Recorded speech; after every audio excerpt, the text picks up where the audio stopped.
إلهي بي مهدو سقناطي waxaan maanta shirkan jaraa'id u qabtay waxaan ka yaabay oo aan la yaabay in arrin meel ka dhacday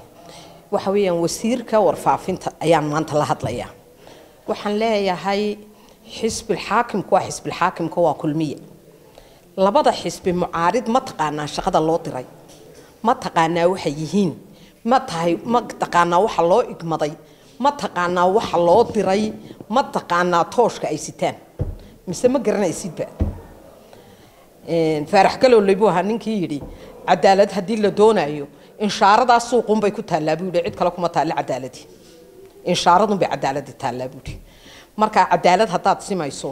horta cadaalada dhaafo xisbi xaakimkaad ka sheekaysa habeen iyo maalin halka dhig labadan xisbi mucaarid miyaad u diidantay inay dawladda toosh la daba galaan oo wixii dhacay iyo wixii socda iyo waxa baabiinaysaan iyo hantidan ummadda lunsanaysaan iyo dhaqaalahana guranaysaan iyo iibkan iyo gaala soo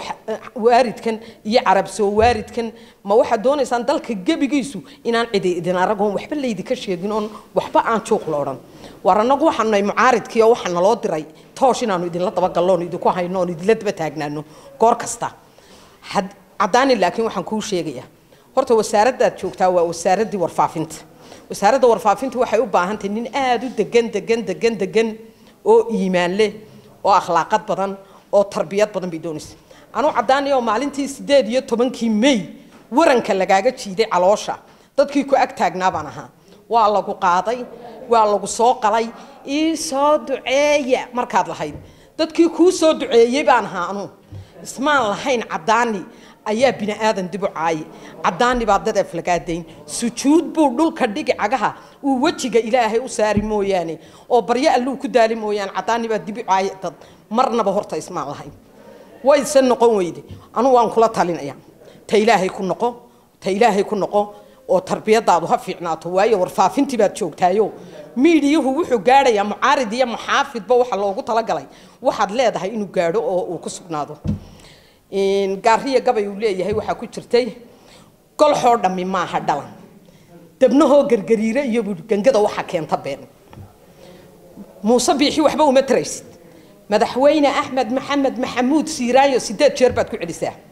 adoo ilaahay tiisa ku celiyaa ko xasbi Allah wa ni'mal wakiil hadaa tidhaa maxaa ku yeelaya Siiraayana waxba uma taraysid Muusena waxba uma taraysid habeenkii waxa tahay xisbiga wadani membership-ka bixisaa lacagta xisbiga tareernimaad bixisaa tu kasta waa laga hayaa maalintiina kulmiyaad bal hadda amuurta inagu dhacday waa maxay labadan waji ee kala caynkii laba wajiilu waa waxan waa kadeed intiisa leeg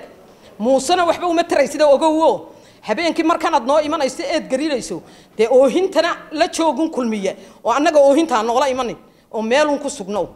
midda kale waxaan leeyahay hargeysa ma waxa doonaysan Soomaaliland gabigeeda dawladda maanta joogtay in habluhu cadaan dhalaan ma arab ha ahaadaan magaalo kale soo iibinaysa ahaadaan dalka gabigiisa wax cad iyo waxad ku soo wadaan carabe maxaa doonaysan inaad samaysaan markaa ya ma waxa rabtaan dalkan inuu isbedelkiisu askari baad u dhiibaysaa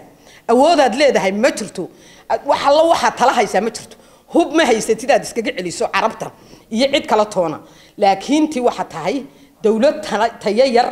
oo aan itiraaf haysan oo aan wax la waxay haysaa aanay jirin ma iska celin karayna military halka hub soo dhigtay oo halka soo degay dad haday jarjarayaan madaxweynaheenan gali karayno wallahi wax kalena hadalkeeda badaa waxaan saydin leeyahay tudin baa looga baahan yahay dawladda Soomaaliland tala looga baahan yahay dawladda Soomaaliland